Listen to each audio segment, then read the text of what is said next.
তো এগুলো হচ্ছে প্রায় ফেসবুক এবং ইউটিউব। বাংলাদেশের চলচ্চিত্রে নতুন ভাবনা, নতুন ভাষা আর তরুণ নির্মাতাদের সৃজনশীল স্বপ্নকে সামনে রেখে অনুষ্ঠিত হলো বাংলাদেশ ফেডারেশন অব ফিল্ম সোসাইটিজের বাংলাদেশ চলচ্চিত্র সংসদ সম্মেলন 2026। দিনব্যাপী এ আয়োজনে অংশ নেন দেশের বিভিন্ন বিশ্ববিদ্যালয়ের চলচ্চিত্র শিক্ষার্থী, তরুণ নির্মাতা ও চলচ্চিত্র কর্মীরা। চলচ্চিত্র শুধু বিনোদন নয়, সমাজ ও মানুষের গল্প বলার এক শক্তিশালী মাধ্যম। এই ভাবনা থেকেই রাজধানীতে আয়োজন করা হয় বাংলাদেশ চলচ্চিত্র সংসদ সম্মেলন 2026। সম্মেলনের অন্যতম আকর্ষণ ছিল বিশ্ববিদ্যালয় চলচ্চিত্র সংসদ ও তারুণ্যের চলচ্চিত্র ভাবনা শীর্ষক সেমিনার। এতে দেশের বিভিন্ন বিশ্ববিদ্যালয়ের চলচ্চিত্র সংশ্লিষ্ট বিভাগের শিক্ষার্থীরা অংশ নেন। তারা বলেন, ভালো সিনেমা তৈরির জন্য এমন প্ল্যাটফর্ম নতুনদের জন্য গুরুত্বপূর্ণ সুযোগ তৈরি করছে। আমরা অনেক ভালো ফিল্ম প্রডিউস করি, শর্ট ফিল্ম, কিন্তু আমরা এই প্ল্যাটফর্মটা পাই না, এটা কোথায় আমরা দেখাবো। তো আমি আশা করব যে আমরা ভবিষ্যতে এরকম প্ল্যাটফর্ম পাবো যেখানে আমরা ইন্ডিপেন্ডেন্ট ফিল্মগুলোকে স্ক্রিনিং করতে পারবো। আমাদের বর্তমানে ফিল্ম সোসাইটি নিয়ে মানুষের নানা ধরনের অনেক নেগেটিভ কথাবার্তা আছে, যেটা আমরা আসলে অনেক সময় ফেস করে থাকি। তবে সুস্থ ধারার চলচ্চিত্র তৈরি করার জন্য যে আয়োজনটা, সেটা আসলে আজকের প্রোগ্রামের মধ্য দিয়ে আমরা অনেক ক্ষেত্রেই জানতে পেরেছি যে এটা পসিবল।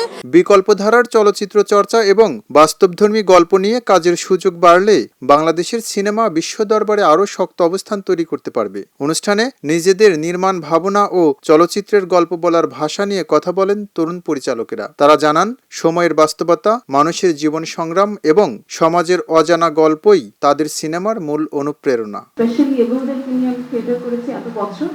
এবং তাদেরকে নিয়ে আমি একটা ডকুমেন্টারি করেছি লাস্ট জুলাইয়ের থেকে প্রায় 2 বছর ধরে আমি শুট করেছি। সেটা এখনো টাকার অভাবে আমি এডিট করতে পারছি না। তো আপনাদের সাহায্য লাগবে আমার। আশা করি এখানে অনেক এডিটর আছেন যারা আমার কাছে এগিয়ে আসবেন। আমাদের হয়তো অনেক বড় বড় হল থাকবে না, খোলা মাঠেই হয়তো আমরা সিনেমা দেখাবো, কিন্তু আমাদের ঘোড়াটা আমাদের সাথেই থাকবে।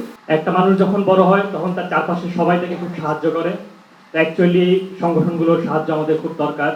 আমরা চাই মানুষের কাছে পৌঁছাতে, আমরা চাই আমাদের সিনেমা মানুষজন দেখুক। তো আশা করি আপনারা আমাদের সাহায্য করবেন যেন আমাদের এই সিনেমাটা অনেক বড় হয়। আলোচনার পাশাপাশি আয়োজকদের বিশেষ আকর্ষণ ছিল চলচ্চিত্র প্রদর্শনী। 2 পর্বে প্রদর্শন করা হয় লিসা গাজীর বাড়ির নাম শাহানা এবং আকরাম খানের নকশিকাঁথার জমিন। দর্শক শিক্ষার্থীদের উপস্থিতিতে প্রদর্শনী পরিণত হয় এক প্রাণবন্ত চলচ্চিত্র উৎসবে।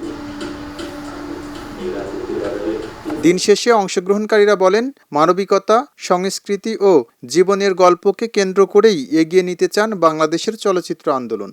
জীবন ঘনিষ্ঠ ও সমাজ সচেতন সিনেমা নির্মাণের অঙ্গীকারের মধ্য দিয়ে শেষ হয় বাংলাদেশ চলচ্চিত্র সংসদ সম্মেলন 2026। এম রহমান, খবরের কাগজ, ঢাকা। খবরের কাগজ, নিখাত, নির্ভীক, নিরপেক্ষ।